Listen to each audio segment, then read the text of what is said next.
We're going to win. And we're going to win a championship. Otherwise, why are we doing it?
What's good, Cowboys Nation? Thank you guys so much for joining us again on this wonderful Wednesday evening. As you guys already know, this is StarChasers, right? Back for another informational show. You know, we guys always trying to bring you new information, excitement about our feelings about the past game. Football is finally back. I was just telling Star and Cravin, it was very, exciting to see our boys back on TV. But as you guys know, it's Cravin Cowboys. I got my amazing sis, StarChasers, in the building. How you doing tonight, sis? Please tell me how you doing. Doing great. Shout out to everybody in the chat. Dacon's filthy. I know there'll be more people coming in, but y'all know it's always good when me and my sis can get together for another episode of StarChasers Girls Talk Ball. We are so excited to be here today, but y'all know as y'all come in to please hit the like button. Please hit the like button. Please hit the share button, and also please subscribe to our YouTube channels. We are in the process of growing and trying to expand our audience. So please help us out with that. And also please comment live and also comment on the playback. If you're watching this on the playback, we love to see your comments underneath the videos. And I know I do try to do my best to respond to comments. Mickey does as well. So please just help us out by doing that. And shout out to everybody in the chat. Timo, Kelvin, really excited to see everybody as we jump into the content. But I agree with Cravin that, it is good to see the Cowboys back on the field. I said, even though it's not real yet, you know what I'm saying? Yeah. It's still good to, actually get settled in that it's football season. Of course, y'all know y'all saw my show a couple days yesterday. Y'all saw my show yesterday. So in my heart, am I feeling the absolute best about my Cowboys? But it has nothing to do with losing a preseason game. I don't care about winning preseason games. But in my heart, do I feel the best about my team right now? No, I don't. Because I'm having questions about my coach. Right. Micah Parsons still not paid. Jerry still talking about controversy. He loves controversy, all this stuff. So, but we here. We trying to do the best that we can out here as Cowboys fans.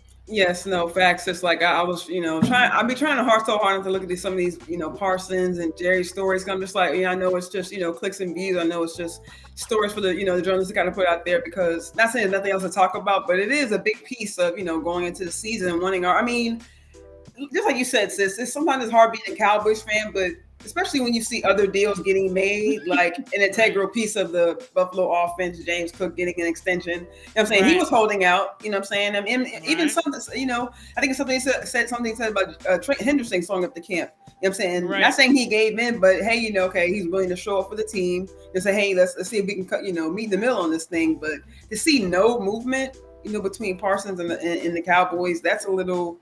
And like you said, at this point, the first preseason game has already passed, and going into week 2, and we're still seeing Mike on the sidelines, arms folded, feet away from Jerry Jones. I think I don't know if it's, I didn't dive deep enough to verify if it was true for myself, but hearing through Twitter that they met for over 4 hours, that kind of got my excitement going a little bit, but yes, you know what I mean. But even days later, still nothing. It's like, okay, for me at least, what's it going to take? And is it like you said for Jerry, is it just entertainment? Is it just I'm keep this going as long as I can, or is it going to be like, is it really a standoff between Parsons and the Joneses, or the organization, or what have you? Because to see him halfway wear his jersey, sis, I'm not going to lie, some of this is kind of hurt my feelings a little bit. I know it's not personal, but it's just like, man, like I want him out there, not only just out there, but it's feel like he's part of the team. But now you kind of see his hood up during the scrimmages, of course, talking with his guys and everything, but just hood up, not as much fan interaction, just kind of not saying he's down, but just seeing him apart from the boys, playing wise, it does kind of hurt as a fan. Yeah, and I mean, you can say it. I mean, he is down. You can tell his energy ever since he had to put in that trade request. His energy has been down. It hasn't been great. You know what I'm saying? And why would it be great? Exactly.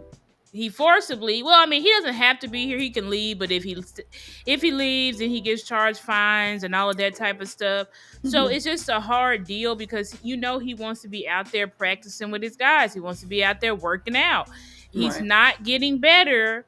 And this was the last padded practice here in Oxnard, because now they return back home, and I think maybe they allow them to have one padded practice once they get back to Dallas, but after that, it's a wrap. It's a wrap. So it's like now Micah done missed the whole offseason. Not the whole offseason, but he done missed all of training camp. Which means he's not football ready. Period. Which means that now, even if Jerry pays him like he did CD 2 weeks before the season, or let's say he pays him the day of the opening season, Micah didn't get those training camp reps. And we know Micah is great and he's all pro and all that type of stuff, but that doesn't matter. Like, he still has to get in football shape just like everybody else. I know people talk about Aaron Donald, but I'm like, that's Aaron Donald. You know what I'm saying? Like, facts. There's only one Aaron Donald that exists. So everybody else who missed training camp, it F's them up. So y'all don't be shocked and surprised. Micah come back and he's not doing much at first. Don't be surprised because he's not in football shape and there's nobody to blame at this point. But Jerry Jones. Yes, I know the agents had something to do with it and all of this type of stuff, because I've been saying the agents' hands not clean. But at this point, it is on Jerry and Steven for why they haven't even begun talks yet. Because like Jerry said today, they still haven't even begun talks. Like, and it's annoying. It's just super annoying. And I'm just, like you said, look at some of Jerry's comments from today. I'm really, I don't want to say worried, but he's going to take it into the season. You know what I'm saying? Because he's like, well, he keeps saying technically under contract. He's under contract. He's under contract. And Steven's singing the same song, and it's like, okay, like, are y'all really gonna take it there? Are y'all trying to take that shit every year? CD was under contract too. It's like, get him signed and just stop this. At this point, at least start the negotiation talks. But this is what Jerry didn't want to do. They like dragging this type of stuff out. And again, I'm not saying that the agent's hand is clean, because no, it is not. But at least the agent has reached out and tried to call. And I thought that after Micah and Jerry talked, allegedly, that they were going to start the negotiation processes, but as of today, still nothing. So it's just like, yeah. Yeah, it's just sad. Like, honestly, it's just, especially like you said, since at this point in the season, when especially if you see a game go by and it's like, and he's there, he's at the game, and that was encouraging to see too. That he didn't decide to stay back, he decided to fly with his guys. He was in the building, still interacting with them as well. You know what I'm saying? So that was encouraging to see. So hopefully, we'll see some movement going forward. We're just kind of jumping into some of the game what we've seen. I don't know if we want to start on offense or defense, but I'll just kind of say my thoughts just in general. There were some good, some good, some bad, but honestly, I'm not too, after getting, a second and third kind of watch on the game, I'll go ahead and say my first reaction to the game was, yes, I did see some things that were disappointing, not seeing the run game coming out, strong as we wanted to, seeing, 6 straight pass plays. I'm sure a lot of people have been talking about it, but just now kind of, looking back on something, because I didn't get a chance to really see a lot of the pregame talk and things like that, but just kind of catching up on a lot of the interview, just some of the things that Shotty said before the game, and then a little bit after the game too, kind of helped me understand how they wanted to see Joe, lead the team, how if he could see, him take the team down the field and move the ball, if he could trust the ball in his hands, for him to, take that leadership role and just see if he keep the guys up, give them the energy. And not saying he didn't give them energy, but I think he was just so, engulfed in his own energy starting, if we can remember Cowboys Nation, his second, NFL game in his career, and this is preseason. So he really only played one NFL game in his career. So, he has to come out, get the jitters out. And it's really everyone's first, first year for our head coach, Schottenheimer. So we had to get that chemistry down, him calling his first game, with the players. So just with everything kind of coming to a summation for this first preseason game, I'm not too worried, but it was encouraging to see Joe Milton kind of calm down, kind of the second quarter going on, seeing him make some of those throws. But, some of those, passes that we just wish could have connected, like to Flournoy, in the deep middle cross, or him. It was encouraging for me to see Flournoy make the moves, but to also see Joe Milton to kind of correct his mistakes along the way, at least for me, was kind of encouraging. Yeah, I feel like when I started watching the game, I was like looking around like, is this Mike McCarthy? Like, what is going on? Right. And it feels like this is nothing but Jerry and Steven telling Shotty what the game plan's got to be, and he's going along with it. Now, I will give Shotty credit because he didn't make Joe pass the ball 60 times like Mike McCarthy did. Yeah. He eventually realized this isn't going to work. If I want to move the ball at all, I'm going to have to run the ball. So I do give Shotty credit for that, absolutely. But I think when it comes to Joe Milton, now you see all the hype videos have stopped. Now you see every time he's on somebody's thumbnail has stopped. Because I've said it, we only do this goofy stuff in Dallas. Joe Milton, yes, he's a young prospect. Yes, he's athletic. Yes, he has a great arm strength. But we saw at the game, what does arm strength mean if you can't hit wide open targets for a quarterback? So, and even when Joe was settled, there was still wide open passes he was missing. Flat-footed, no pressure, because the offensive line only gave up a sack for 8 yards. Right, and it was a veteran, who gave that sack. Shout out to our young offensive lineman coming through. Right, it was wasn't it Lyle Collins? No, I think it was Adeniji. Adeniji. Okay. So it was Adeniji. So it's like, listen, and that was one of the early drives. So it was not like it was late in the game. That was before they even got settled. So right. So it's like exactly like the offensive line did great. I feel like that was a very good bright spot of the game. Yes. Because although Joe Milton didn't perform well, which I don't know what we were expecting, and I just think the whole game plan is dumb to say, "Oh, I'm gonna go out there and light it up with Joe." Are we here? Is this that's what I'm saying. It's feeling like the same shit, but we just replaced Trey Lance with Joe Milton.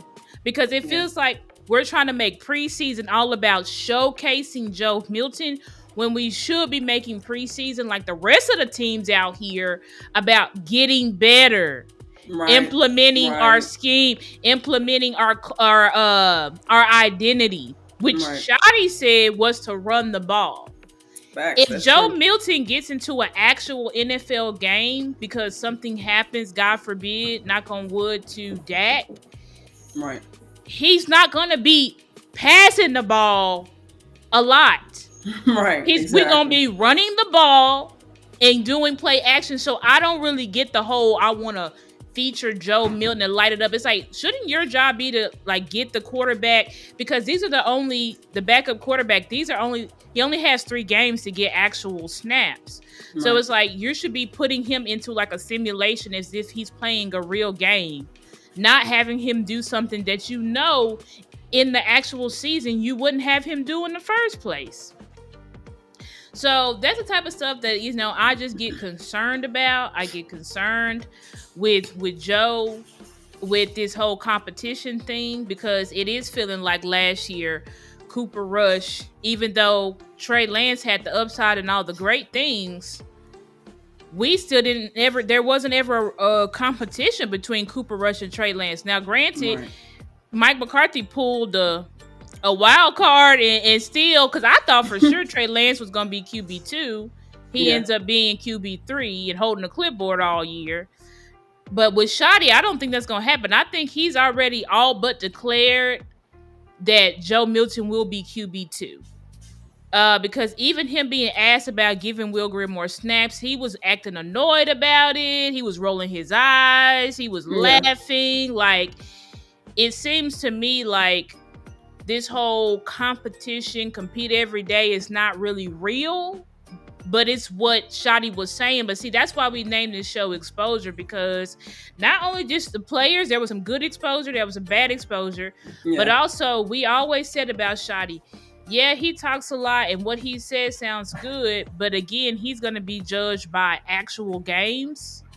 And now we're looking at it and we're seeing, like, do you really have control, or are you really bending over for Jerry and Steven like every other coach has done? Because right now it looks like you're bending over. So I don't know, man. I'm trying my best to keep positive spirits, but it's like sometimes you can't always be positive because this is just our reality. No, I definitely agree with you. Like, it's still, you know, some people, I mean, I'm still seeing the puppet memes out there, you know, Jerry holding Shoddy as just like they were doing with McCarthy, you know, him as a still dummy, you know, on the sidelines, and, you know, them controlling the strings. So it's just, like I said, I kind of felt the same way a little bit, but I just wanted to see what happens with the rest of the preseason, you know, because it was just the first game, at least for me. And I feel like hopefully, like, I'm kind of with you. I'm hoping it is, you know, maybe they're just seeing what they have in Joe because they're familiar with Will. You know, that's kind of what he said. But at the same time, like you said, why not give, at least for me, because, you know, seeing Will Greer, I know it was Dak calling plays and things like that, but seeing Will playing in previous years, why not go with the experienced quarterback? You know, why does it have to be a conversation of you having to why train yet another young QB? Like, why go through the motions all over again? Just like you said, implement your scheme, go with the better QB2, and let's get this thing rolling. Let's keep it moving. Start diving, because even some of the play calling we've seen, at least in my opinion, in the second half, you know, we started getting things a little bit like when we were just kind of like, you know, not. When it wasn't just all about Joe, like we finally kind of buckled down and started implementing the run game, started getting more of the personnel involved. You know, things started to roll a little bit more. You know, we saw more from the tight ends. You saw more from and not just Malik Davis, but you saw more from Maffa. He was, you know, breaking tackles, things like that. And sis, I really, you know, that we got not a segment, but just seeing what Deuce did with the little bit of snaps he had. Deuce I don't only understand had why Shoddy. I don't understand Shoddy. You look at the little bit of snaps he had. He still busts his runs. He still has to change the direction.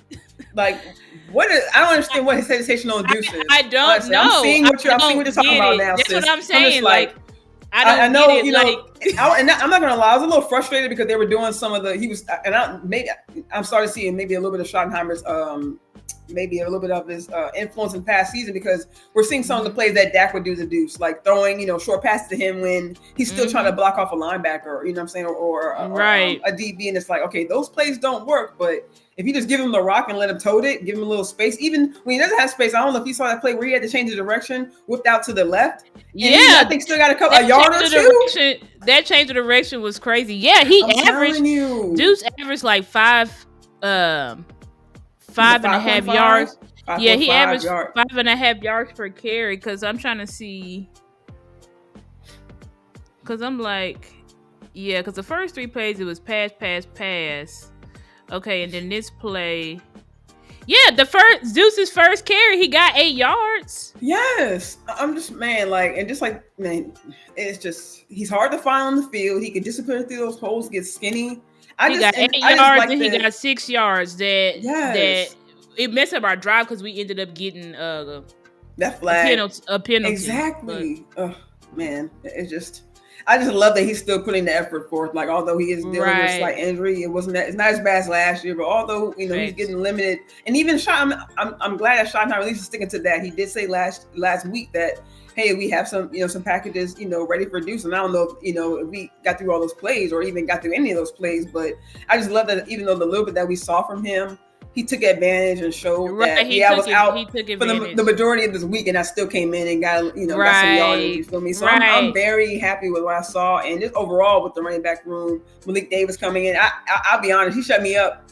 You saw me since one of the first thing I tweeted was okay, retread Cowboys. Like once again, here we go bringing in. You know what I mean? I'm not gonna lie. So Malik Davis right now, I wait to see what else the preseason has to show us. But yeah, I like what he was able to do and how hard he was able to run, and even up the middle. And shout out to Miss 2I, Aisha Morrison, and Skywalker. Their show is amazing. Make sure you guys please check that out. But they confirmed some of the things I was thinking, and I know we're kind of bouncing. I know I'm kind of bouncing around, but just seeing, I know it was second and third team, but seeing Brock Hoffman and TJ Bass, for me, they're like big brother and little brother. Like Hoffman's out there like.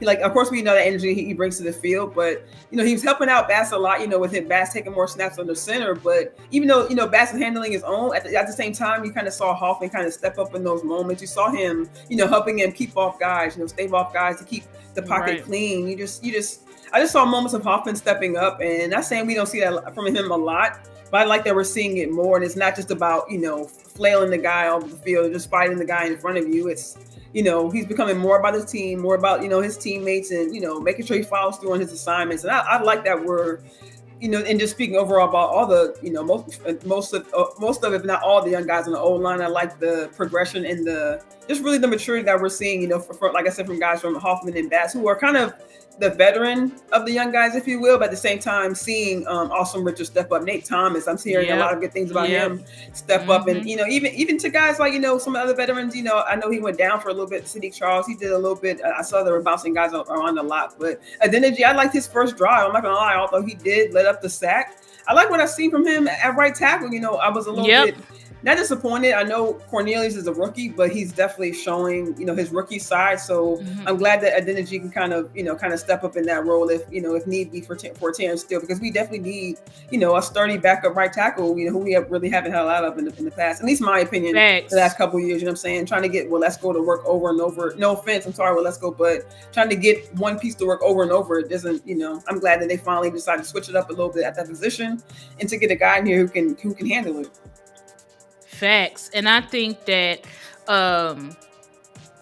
what you said about the offensive line, like I really, and shout out to everybody in the chat, Timo, Scarecrow, my guy 100 Grand, Lee Harrison, Brian Smith, my guy Keystone.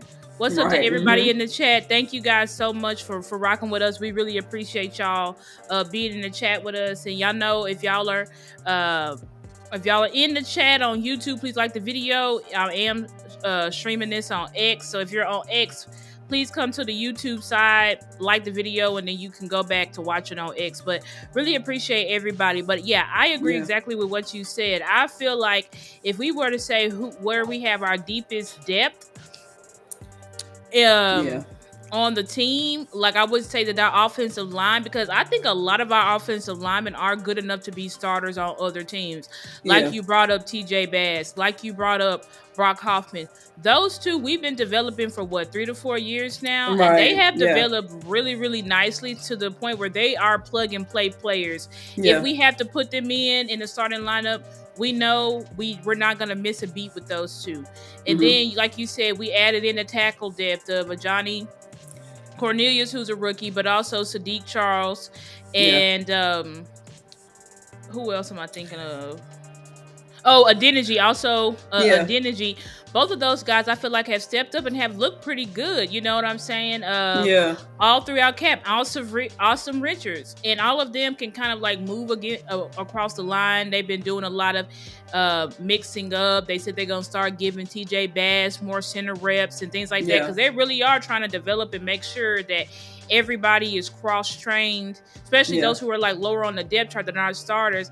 Everybody is cross-trained so that we can just continue to function as an offensive line. So I really like what I was seeing. I really like that we only gave up 1 sack for 8 yards. And again, that was at the beginning of the game. Correct. And then you can see here, all of our backs 8. You know what I'm saying? So if it was only 1 back, then you could say, okay, it was just that back. But when you see that all of the backs were averaging pretty good, then that's how you know your offensive line did a good job. So you had Malik Davis, who came in at the end. He was averaging 9. Then you had Phil Maffa, who was pretty much playing like throughout the whole game. He was almost averaging 4 yards.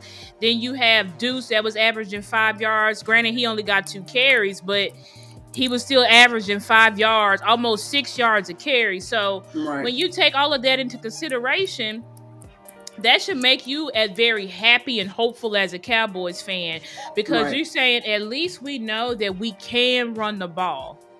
Right, exactly. And again, the schemes that we were running, we weren't even running like our true run schemes and stuff like that. Like we were just running very, very vanilla concepts and stuff like that. So the fact that we were still able to run the ball and all of our backs 8 should give us positivity, a positive sign pointing toward our offensive line, which Shotty said that this team's supposed to be led through the offensive line. So if your depth is performing that good, then you can only expect that your actual starters, how they're going to be performing.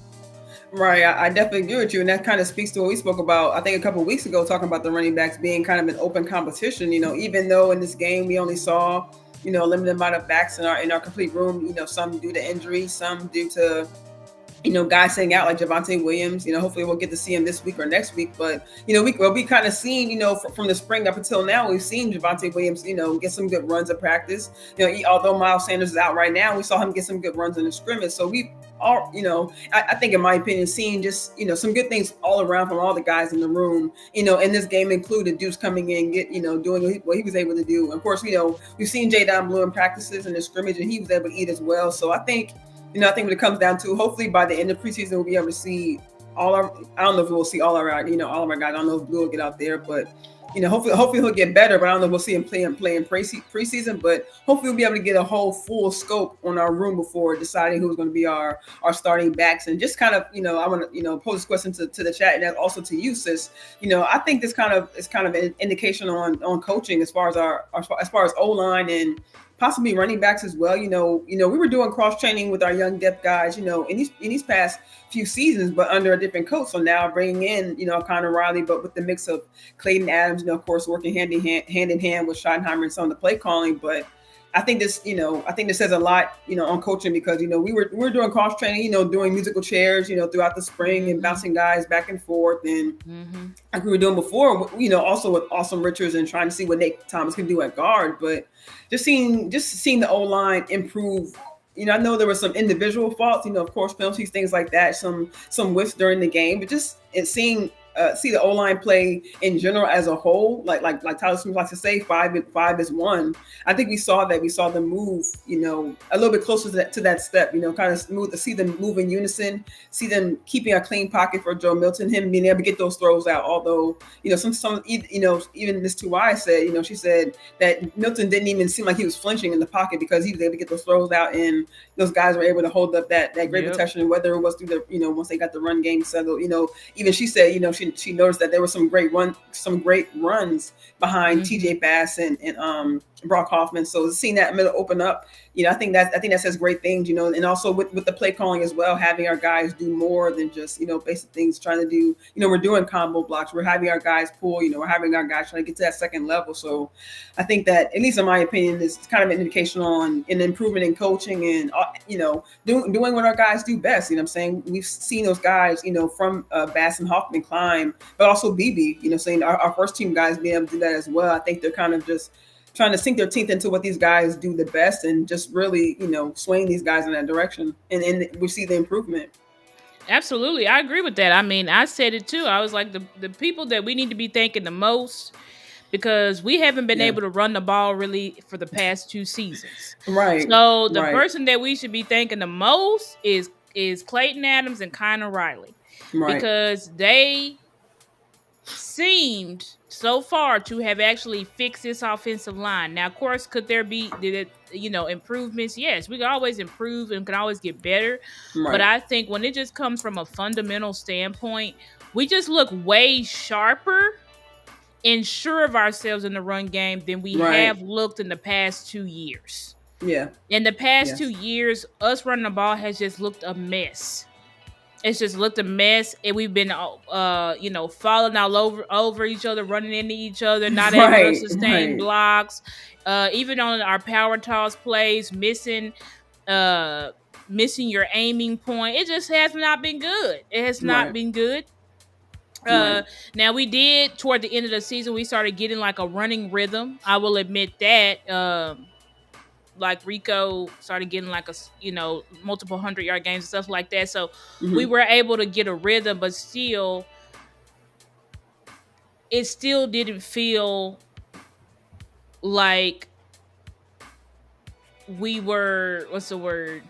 Well, I guess we started getting more comfortable. So I'll admit that we started getting more comfortable, but I just think now still you could still see flaws in the fundamentals and things like that. I just feel like now our fundamentals on the offensive line look sharper and everybody looks like they're more sure of themselves and what they're actually supposed to be doing, opposed to how they looked under Mike McCarthy and Mike Solari. So really excited for the way that our offensive line performed. Of course, it's just one game. We have another game versus the Ravens that's coming up, and so we'll see how they perform then. But we know versus the Rams, they performed very well, even though, we lost. And shout out to my guy, Stephen White. Really appreciate you being here in the chat with us. Thank you so much for your support. Yes. Yeah. And I definitely agree with what you were saying, sis. And I just want to kind of add this point, because I know during one of the pressers, Shadi mentioned about trying to get the O-line and the tight end to get a little bit better in the communication. I think that still holds true, as a Saturday, because, and I'll admit I was, not protective, but just, I think I've seen a couple of tweets during the game that the tight ends need to improve some of their blocking. And I know we saw some good things out there, but upon a couple extra watches, I do agree our tight ends definitely. And these are our undrafted guys, so I'm sure didn't get a ton of snaps with Brevin in there. When he was turning up, and John Stevens kind of coming back as well, Schoon, getting those reps as well. I definitely want to see some more and some better work from our UDFAs, Rivaldo Fairweather and Tyler Neville. But I like what I've seen from them as far as some of their pass catching abilities. Able to follow through on, I don't think they dropped a lot of balls. Fairweather, could have had, earlier touchdown if it wasn't wiped out by Awesome, lining up, right, the penalties. So, and that's exactly true. The penalties, the offensive line, and that is something they perform well outside of the penalties. Right. We had way too many, especially Awesome Richards. Yeah, he had like 2 or 3 penalties. That's not acceptable. And it was just him lining up on the wrong side or something like that. Like he lining up on the wrong side of scrimmage. We kept getting flagged for illegal formation. So it's like we can't be having that type of stuff. Awesome Richards. Like, so let me be clear about that. Outside of the penalties, facts. The offensive line performed well. But still, penalties have been something that has killed this team for years. Has killed this team for years. So that's something that I really want to see cleaned up in this second game. Facts. Not a lot of penalties. We can't, because if we continue to have penalties, it's like, what's the difference between you and Mike McCarthy? Exactly. Like we can't right. have that type of stuff. Like we need And a he's the coach that one- can get he's- discipline, actual discipline. Right, and he's the one asking the refs, to be extra, like, be down on the guys, make sure you call everything, down to the scrimmage, and even Right. seeing the game as many penalties as they had, it's like, okay, that's 2 games pretty much back to back, that with the cleanup, these guys should know, going to next week, what should be unacceptable. You know what I'm saying? We saw you run the guys Right. one time, congratulations. Are you going to keep furthering that punishment, or is it just a one time for the cameras? Let me, you guys seen I'm running them, but what's really going to be the punishment behind these, hate to use the word punishment, but what's going to be the consequences for these guys? I heard him say in the presser, I think after the game, he said that if the guy continues to show that he doesn't, want to improve his gameplay or improve in penalties, if it seems like he's not taking it as important as it should be, the guy won't play, but we'll see, because he even made a joke like, CD, you better not, get out of line. Remember that I wouldn't hold CD out for the entire game. Let's make that clear. So,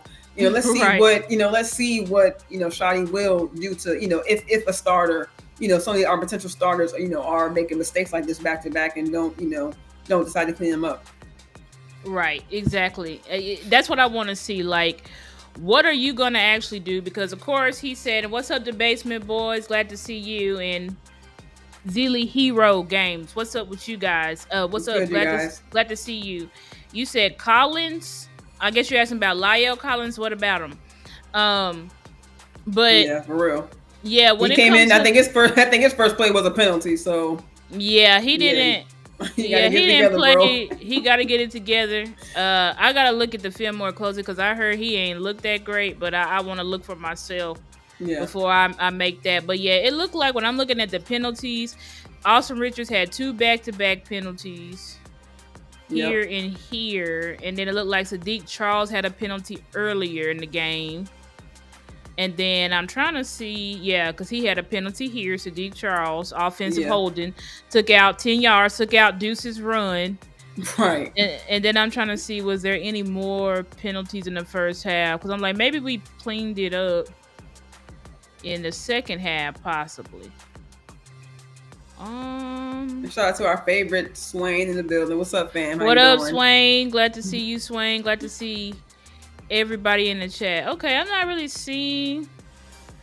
Thank you, One Day Luna. I think that's a lunatic. I got your Cash App. Thank you so much. Awesome. I appreciate. Yeah, but it looked like we pretty much didn't have that much penalty, so it was pretty much just the first half. Yeah, they kind of getting into it. They had to loosen up a little bit, Right here, Dallas G Christian. Who is G Christian? I think the newer one of the newer linemen they got. Oh, okay. Christian, so that's like fine. Yeah. I mean, he just got here, so that's kind of like normal. Right. Yeah, he had 2 penalties. He had 2 false. It's because he wasn't expected to play. Right, probably not. He had 2 false starts, so we had to just throw him in there. Like I said, I just got here. He just got. I think he's the one who got. Well, Let's Go's number. It's so weird, almost to see 79 out there and to not see Let's Go. I'm not gonna lie. Right. I'm just glad Let's Go is gone. But right, that part. Yeah, but shout out to you, Lunatic. Appreciate you. Really it looked like Garyon. Yeah, he had 2 false starts. No, he had a false start. Then Lyle had a false start. Yeah.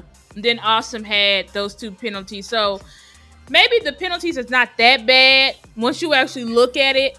It was mostly the times they came. It was the times they came, like on the touchdown. Or like, exactly. Yeah. It was at the wrong time, and it was the same people. So Austin Richards. This Garyon and Lyle, now they just got here. Y'all got to get it together. Yeah. Now, Sadiq Charles, you've been here. So that's no excuse. You got to get it together. But Austin Richards, and you a veteran. You really got to get it together. Because two penalties just because you're not lining up right, that's unacceptable.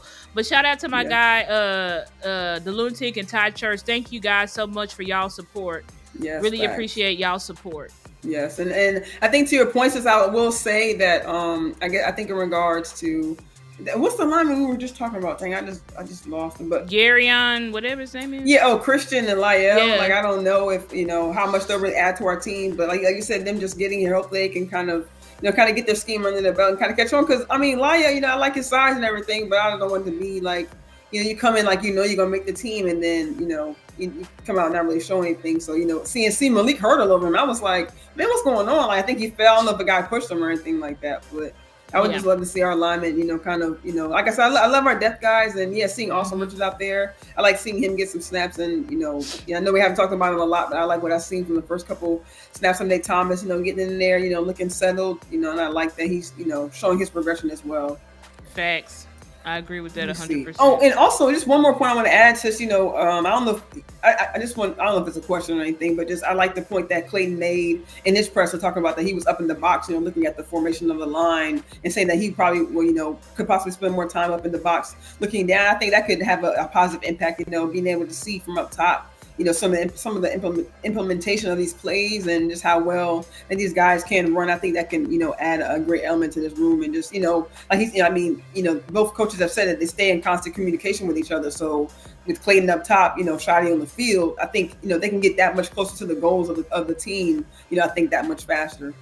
I agree with that. I think, I don't have a problem with Clayton Adams being in the press box, especially because he's not really an energy guy. He's very even clear, listening. So I ain't gonna lie. Sometimes I have a hard time listening to his interviews because I'm like, oh, he just is so he's like gritty, like gritty voice guy. He just doesn't have very much of us. I'm like, it's hard to listen to him, right. But I like listening to Flukes too. I feel like he's so smart when he talks to me. Like his voice is so low. I be having to turn his drinks up too because his voice is pretty low. So I'm like, but I have no problem with Clayton Adams. Especially because he's not a play caller that's calling. I mean, he's not an offensive coordinator that's calling plays. So it's it is better for you to be up there as an overseer, looking at, the formations. You can get a better idea of what we need to work on. You can get a better idea of what they're doing to us from the press box and stuff like that, and relay it to Shotty, opposed to, because only coaches that I want on the sideline are energy coaches. Right. Coaches that bring the energy, coaches that will call your ass out on the sideline and can get things in order and right. But, if you're not that type of person, there's no reason to me to be on the sideline. So it's better for you to be in that press box, like I said, so you can get more of a higher view, better understanding of what actually is going on. Yeah, and that's expertise. And the expertise and you're not surrounded by all the rah-rah of the sideline. Right, yeah. So just kind of flipping to the defensive side, we can kind of start the line and kind of move our way out. Just some of the guys who impressed me, and not that we don't hear a lot from them in practice, but at least for me, now a name that we hear a lot. Guys like James Houston for me, and really Tyrus Wheat. I know he didn't get a ton. I like the speed and the way he's able to shed blocks at the line. I think he's able to kind of knife through some of those, but I just want him to kind of finish through plays. James Houston as well. And this, at least for me, in my opinion, for both of them, they definitely bit a lot inside. We lost a lot on the edges, I think, with some of the play with some of those guys. But I like their energy at the line. And really, it really confirmed me when I listened to Botch and Brian Broderick's show when they spoke about Ernest Brown the fourth. I know this is a very, very low key player, but I like how he's able to kind of shed tackles to the line as well and kind of knife through those plays. So I like kind of the pressure that they would bring into the pocket. But some of the guys on the second level who I liked, last year I spoke a lot about Darius Harris in preseason and how I think he had a great preseason. I think he played great.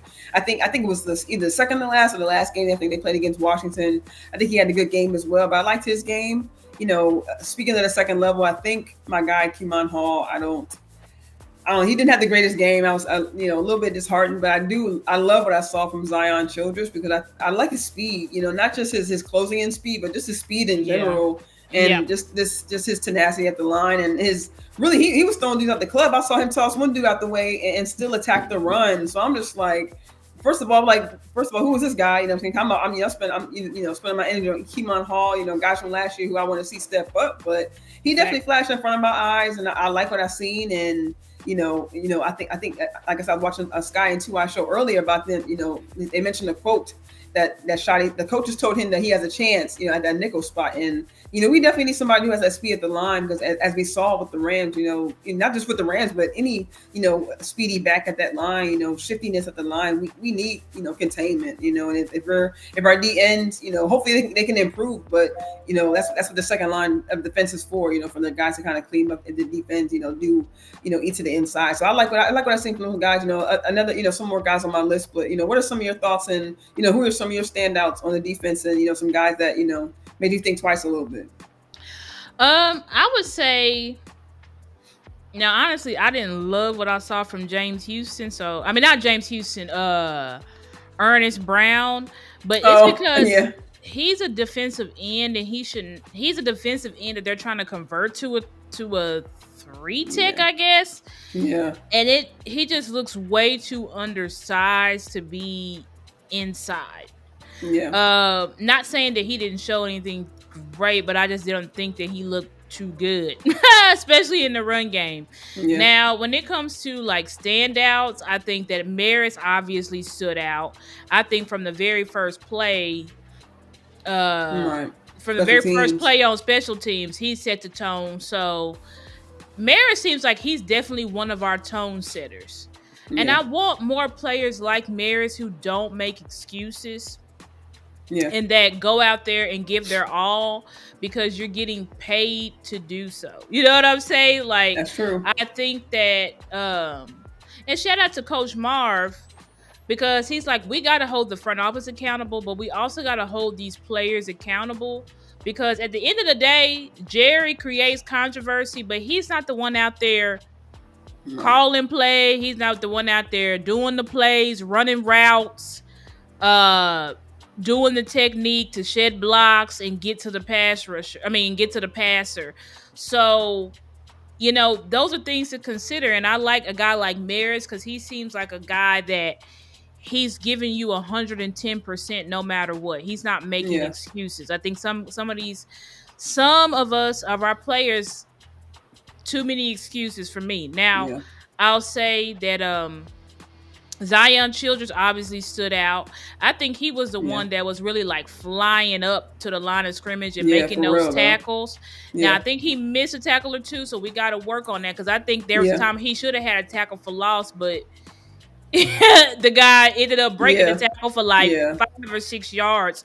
So we got to. I think there was another one too, and then Maris was able to kind of back him up on that too. Right. So we got to be tighter there. But I think he obviously stood out.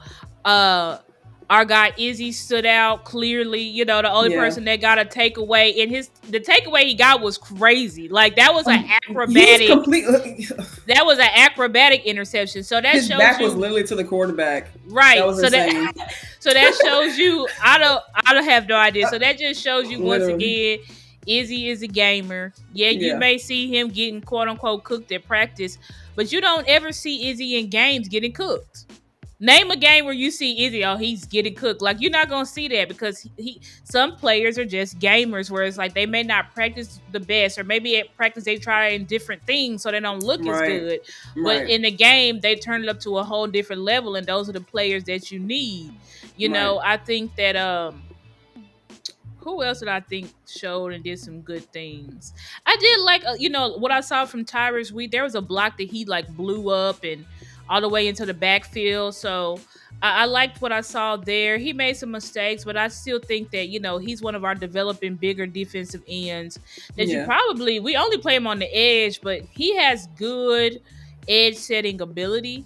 He kind of reminds me like he's like a lesser version of like what what you're projecting Marshawn Nealon to be. And then when you look at the I'm trying to see if anybody else stood out. I'll say this. I know nobody's going to agree because Edward asked, "What's up, Edward? How you doing?" He said, "What do you think about Jay Toia?" I think Jay Toia showed flash. Me too. I think he showed some good things. Yeah. Especially in the first half. But it was clear in the second half.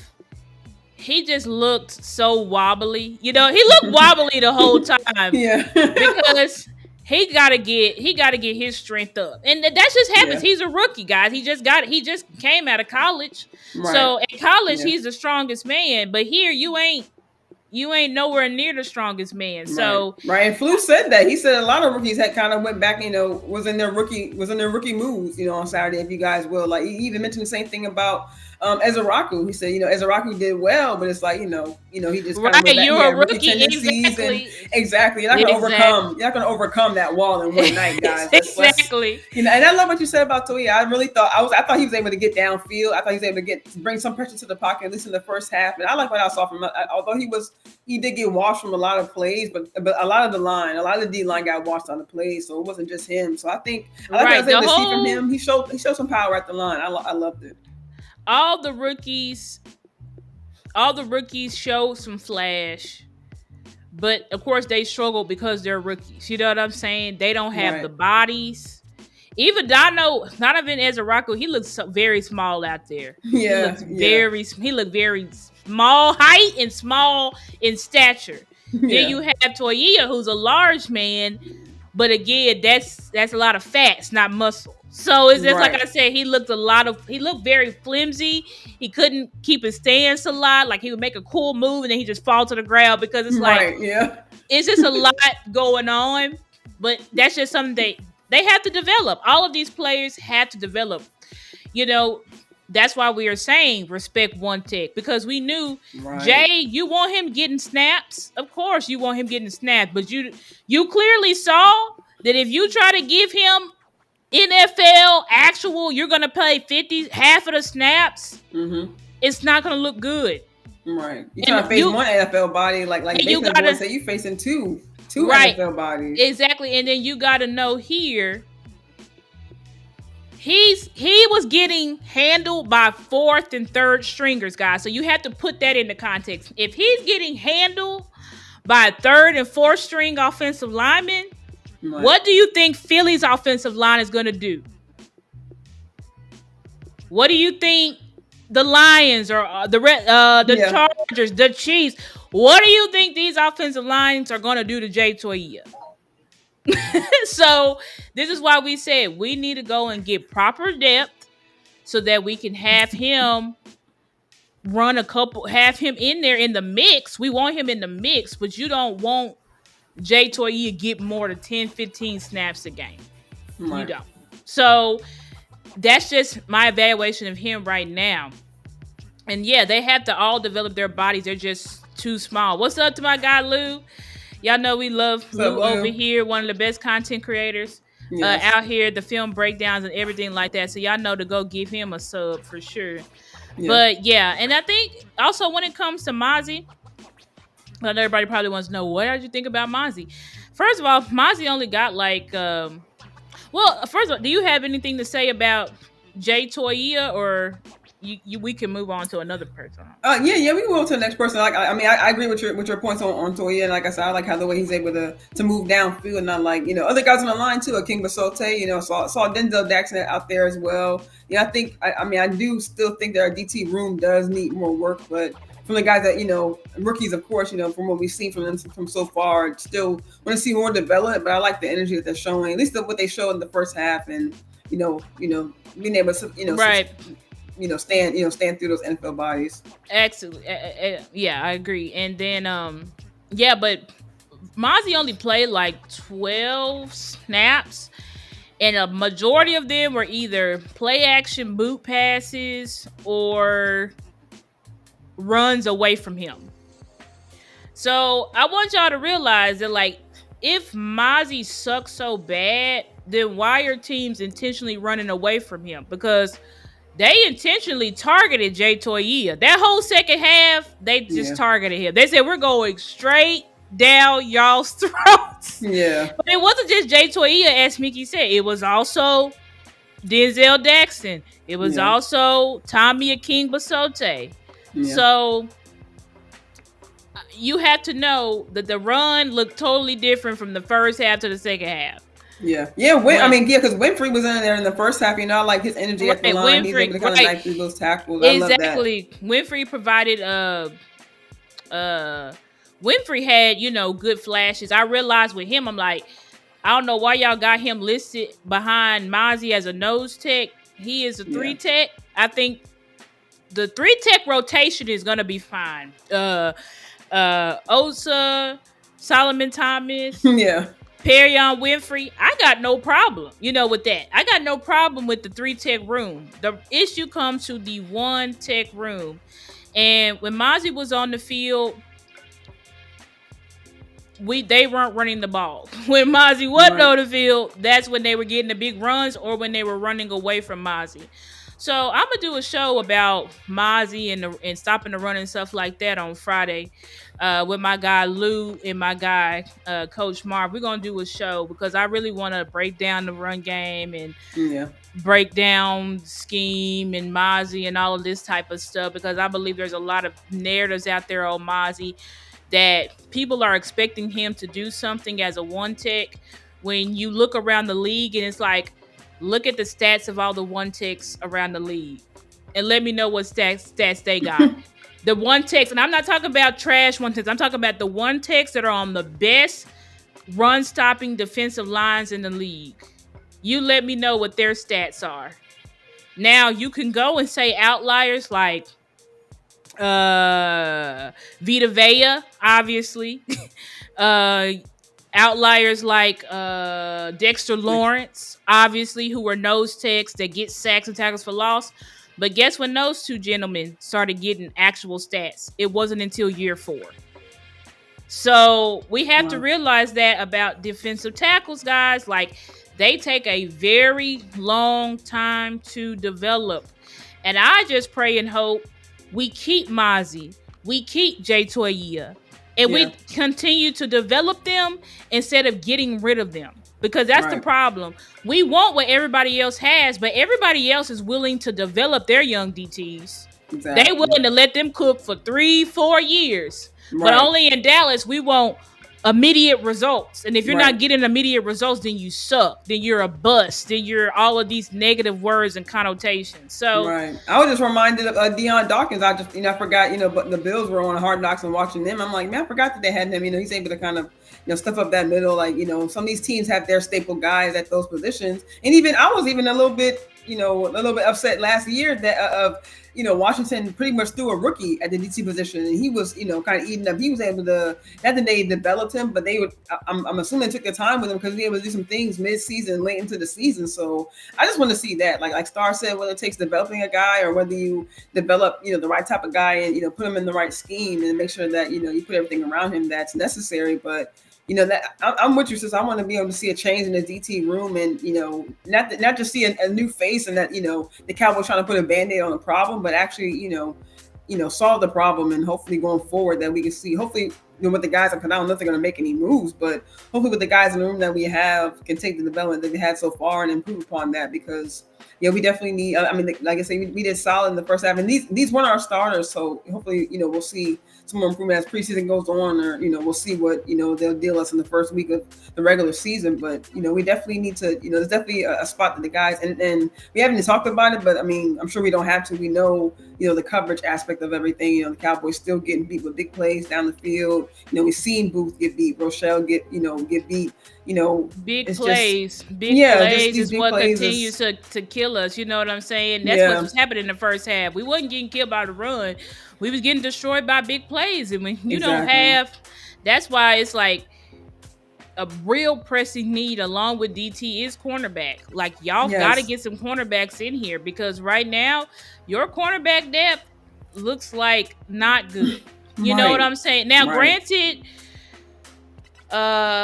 you have 3 able-bodied starters as of today, we think. And this is what I want to see. I need to see more of these guys playing in preseason.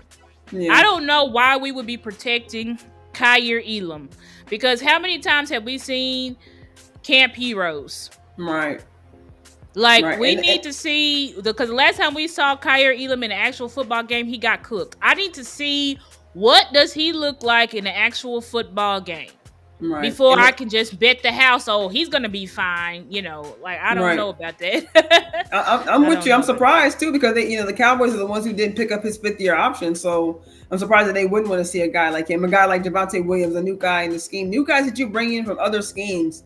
I would think that you want to see them in your head coach's first year of coaching. Exactly. Exactly. Like, why would Solomon Thomas be sitting? Right. Like, these guys are career journeymen. At no point should Murray be sitting. At no point should Elam be sitting. At no point should Sanborn, a career special teamer, be sitting. At no point should Williams be sitting, or Miles Sanders. I know he's hurt, but when he can play, Miles Sanders, like everybody should be playing. That's why I'm surprised that, because since Sanders wasn't in, why wasn't Javonte in there? Right. Like, why the hell would Javonte be sitting now? Did he have some crazy year last year? Right. So this is the type of stuff that I don't understand, and I hope that what they're not doing is saying, these are our starters, so we're gonna sit them out because we want to protect them, protect their bodies, because that's a load of bullshit. Because hell, I want the All Pros to play. So if I want the All Pros to play, you mean to tell me that that Javonte Williams, that we giving $3 million, shouldn't be out here playing? Like, stop it.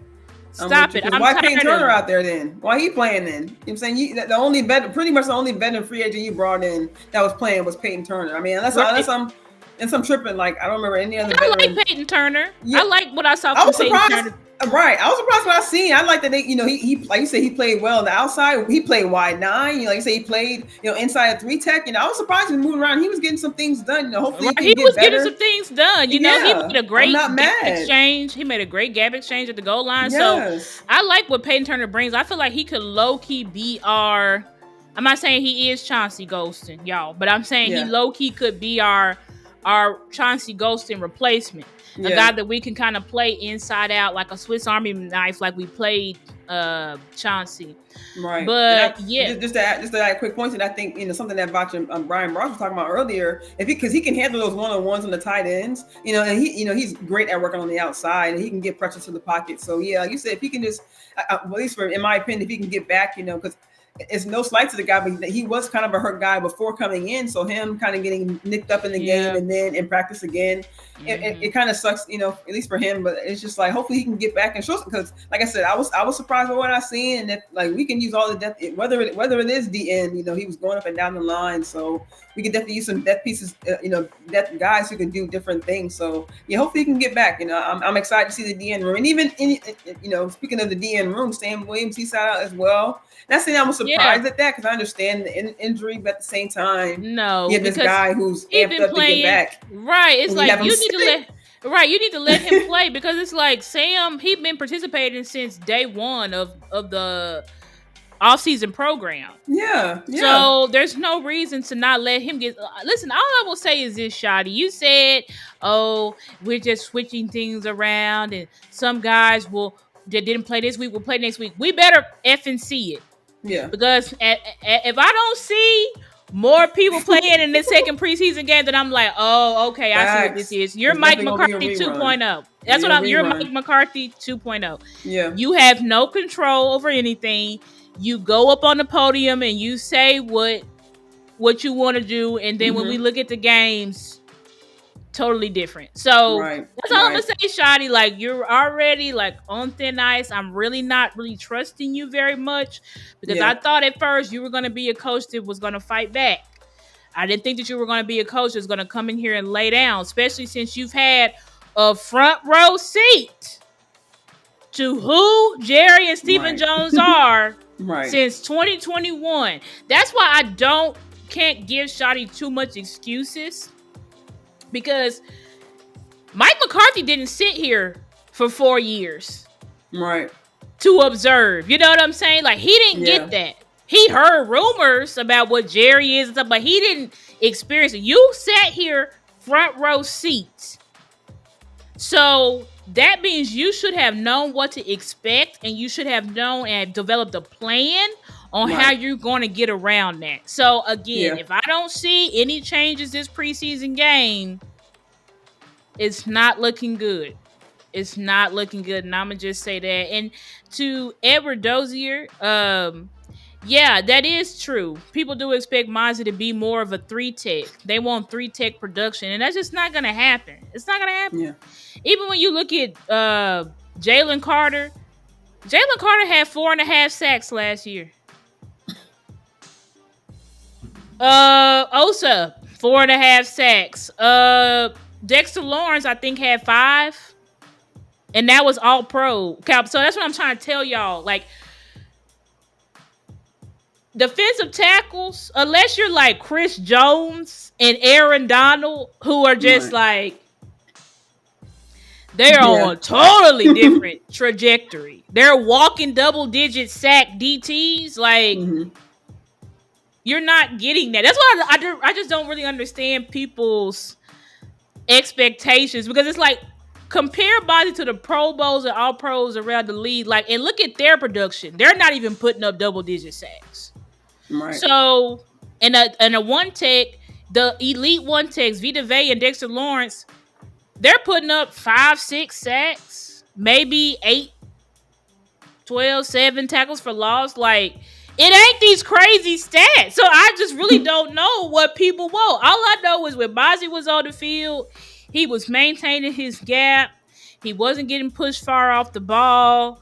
He was pressing the pocket, pressing the center, and the run was not out of control when he's on the field. That's all I know. Do I know if he did everything technically sound? I don't know.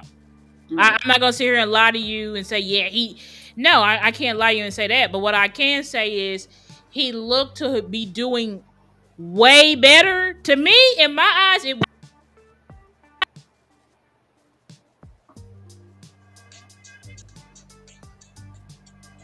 Yeah, your mic went out for a little bit.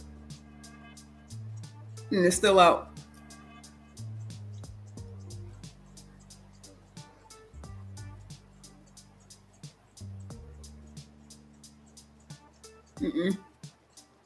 No.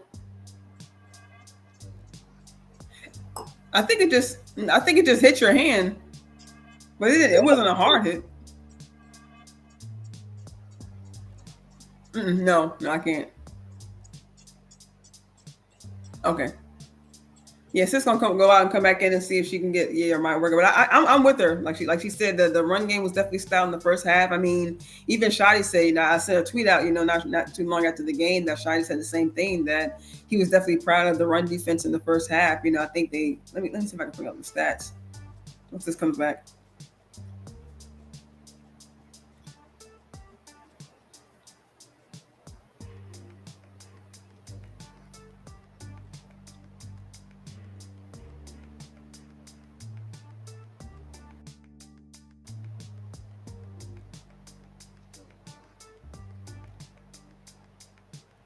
Even Corey Schrader, you see Jarquez Hunter only averaged 59 yards, 41 yards. So the run defense was, pretty much stout all around.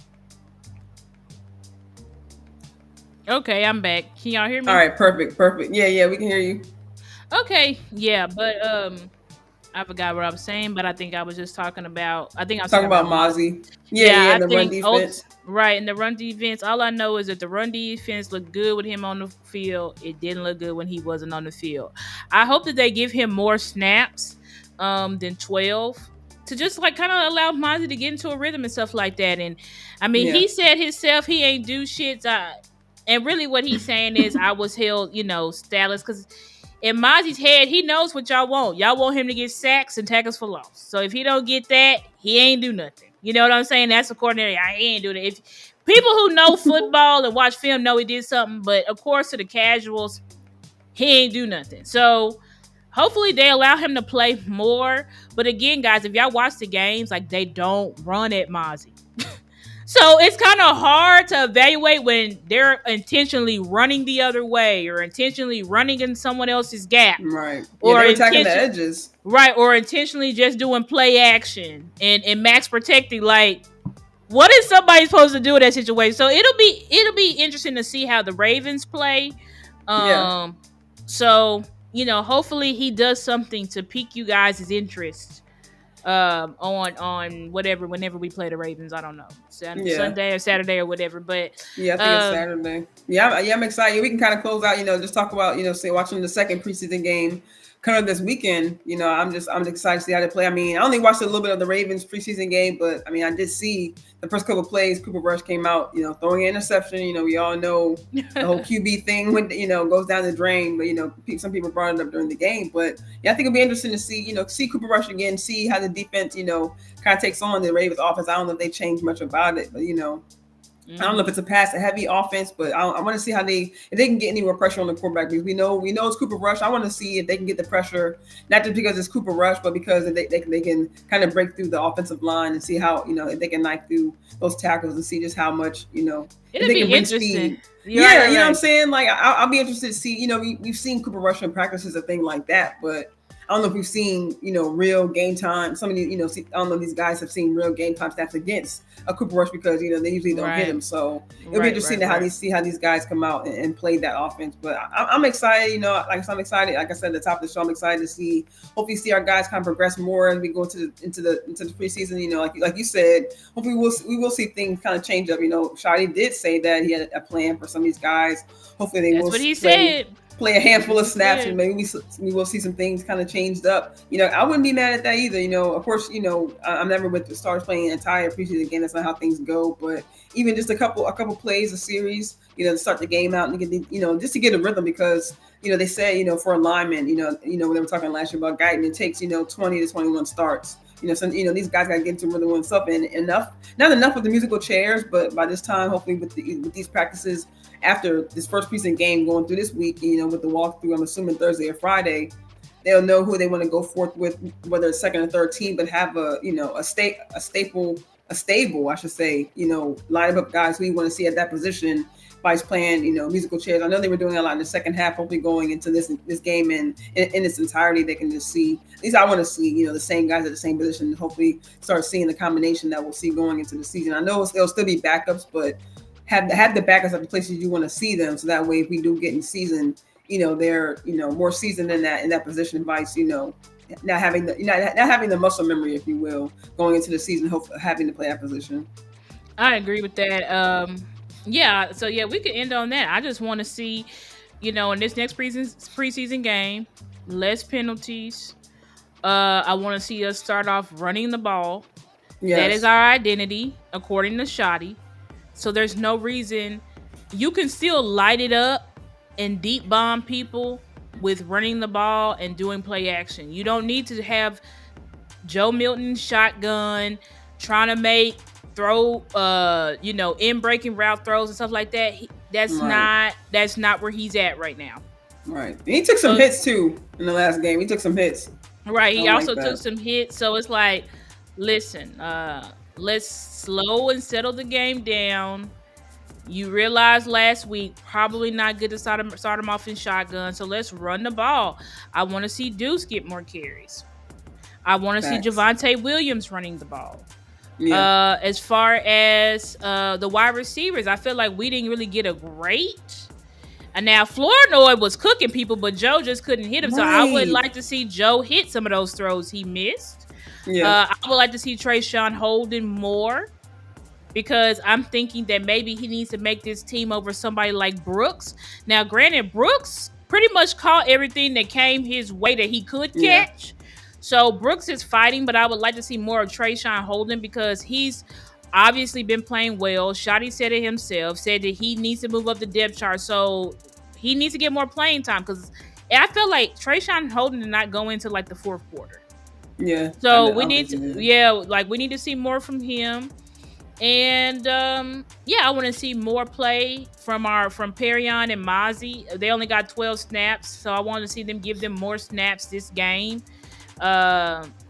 Maybe try to make it a little bit more even with the third or fourth string or whatever. Or better yet, just let them play the whole half, because they just kept like subbing them in and out. Like let them play the whole half, and then you can let the other one, Jay and the rest of the guys play the second half.